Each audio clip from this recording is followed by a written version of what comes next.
I used to be a marine conservationist, which meant that if I saw a creature in the sea, I wanted to save it.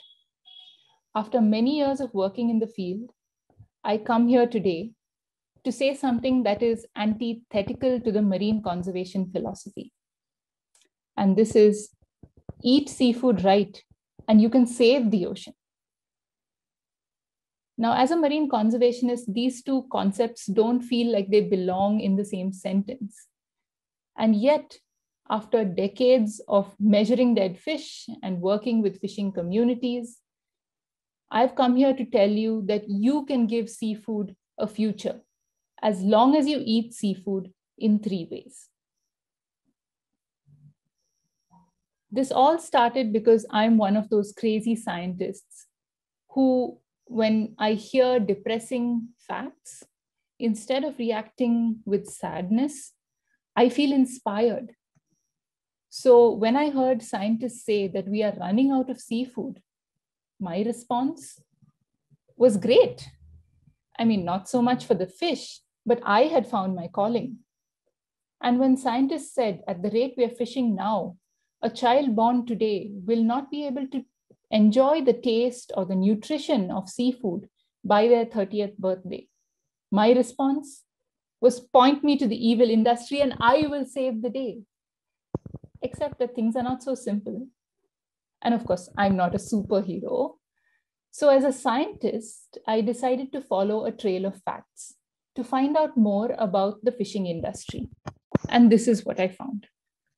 Government data from India shows that marine fish landings peaked in the 1990s. Since then, 84% of our fish catch has been completely exploited. And for those of you who feel that fish farms are the future, our fish farms are not immune. Most of the shrimp and fish that is grown in farms today depend heavily on marine fish to be mixed into their feed. Nowadays, 1/3 of our marine fish catch is actually going to feed fish in farms and our pets rather than humans. And with fish catches dwindling, all this is not sustainable. From what I'd read, the reason that fish catches were dwindling is because fishermen were using newer technologies and trying to fish more efficiently and catch everything that there was in the ocean. For instance, the bottom trawl technology. This is a net which is scraped across the bottom of the ocean, catching everything in its path. And it was introduced to India in the 1970s. Fishermen who started using bottom trawl technology tripled their earnings by the 1990s. But this kind of boom happened only for very few fishermen and at a very high ecological cost. Bottom trawling scrapes out the ocean bed, which is a critical part of the ecosystem, particularly for fish breeding. In addition, it is indiscriminate. It catches everything in its path, irrespective of whether it is edible or not. The marine ecosystem takes many years to recover from bottom trawling. But unfortunately, in India right now, there are hundreds of thousands of bottom trawling vessels ripping out the seabed every single day. As a result of this, we have fewer and fewer fish of smaller and smaller sizes, while the prices tend to double almost every 2 years. Based on this research, I thought I had clearly found my villain, the fishing industry. And so with my head full of these facts, I went out into the world to see how I could save fish from the fishermen. First, I went and studied bottom trawling in Maharashtra and Tamil Nadu, 2 states in India. And I found that fishermen had to fish harder and longer to get the same amount of fish as they did easily just a few decades ago. They were also using newer vessels which were larger and needed more fuel. As a result, the expense of fishing was so high that fishermen were sort of using any indiscriminate method to just make ends meet. All this seemed to confirm my opinions that the fishing industry was to blame for what was happening to the marine ecosystem. But then I looked deeper, and that changed everything.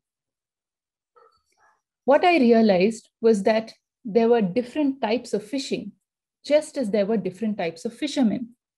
And some of these fishing communities were actually more concerned about what was happening to the marine ecosystem than I was. And they had already started to act. Beyond state regulations on fishing and so on, these fishermen were making village level rules to ensure that fish would continue to survive for years to come. They were making temporary bans on fishing in certain areas to allow some fish to breed. They were banning really destructive fishing techniques. And all this, no one was forcing them to do. They were just doing it themselves. This completely shifted my worldview. Until now, I thought of them as the villains. But suddenly it turned out that the fishing communities were the real superheroes. Now, you might think that this was the happy ending, but no, not yet. My team and I started a sustainable seafood initiative in India. And based on our research, we found that there was something else that was really driving fishermen to fish in indiscriminate ways. What we found was that no one really wanted to buy the fish that these ecologically conscious fishermen were catching. We conducted research across 4 different metros in India, and we found that urban seafood demand was really driving fishing all across the country. But urban people were eating fewer and fewer varieties of fish as compared to coastal communities. What we found was that in most urban areas, people kind of stuck to 5 or 6 varieties of fish. Things like searfish, pomfrets, mackerels, prawn, and maybe a couple of regional specialities like Bombay duck in Maharashtra, or Kane in Karnataka, or Shankara in Tamil Nadu. So with hundreds of edible species being caught every day, but high-value urban markets only eating a handful of these species, what was happening to the rest? What we found was that a lot of it was getting either discarded or thrown overboard, or going into really low-value seafood supply chains that were not allowing fishermen to make ends meet. Either way, it was a waste. And this waste was a recent phenomenon that was really driven by urban seafood demand.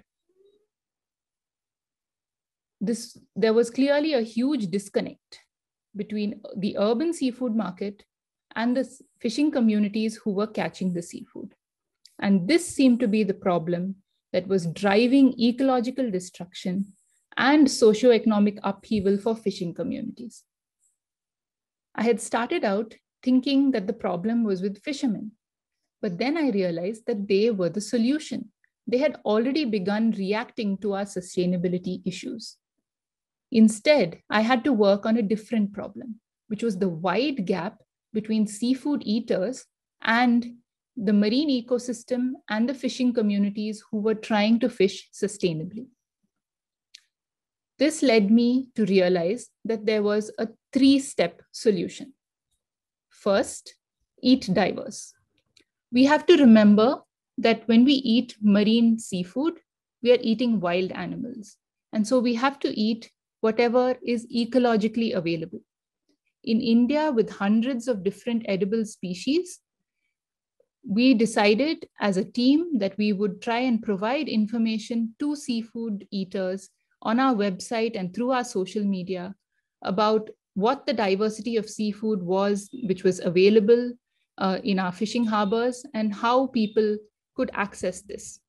In addition, we decided to conduct training programs for chefs, restaurants, and the general public so that they could increase the diversity and variety of seafood in their kitchens. And we have already begun seeing changes. Some of India's top restaurants have climbed on board and decided to feature more than just the usual 5 or 6 varieties of seafood. We've had pop-up restaurants featuring exclusively seafood-themed menus with really unheard of species, like sea catfish, for instance. We're also seeing increasing interest in the recipe videos that we have put together featuring traditional recipes from coastal communities. But there is more to sustainability than just increasing the repertoire of seafood that some people are eating. The second thing that we need to do is to eat in season. By this, I mean avoid eating a fish when it is breeding and choose an alternative during that time.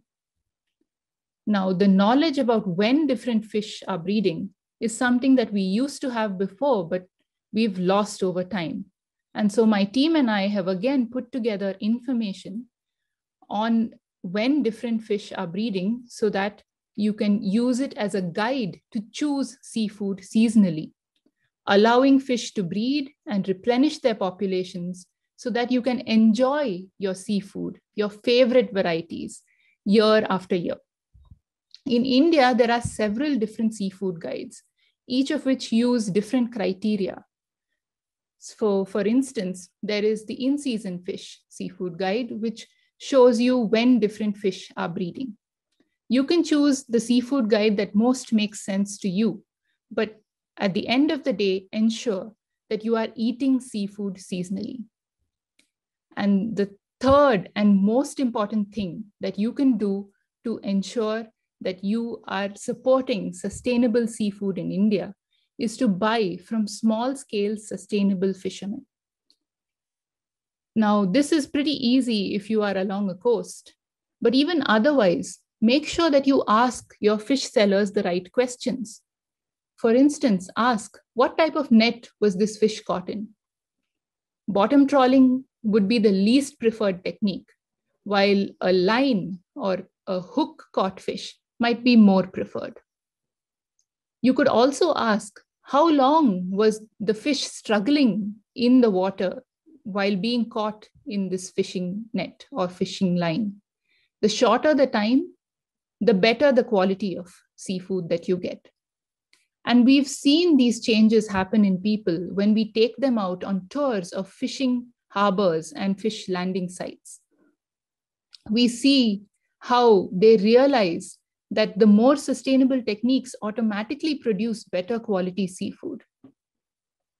Just asking a few questions can ensure that you get to know your local fishing community well and also get to know the species that you love to eat. As I said, when I started out, I was a marine conservationist. But this journey has taught me that I'm just a voice for the real superheroes, the fishing communities. And now it's your turn. So go ahead and prove marine conservationists like me wrong. Show me that you can save the oceans by eating diverse, eating seasonal, and buying from small-scale sustainable fishing communities.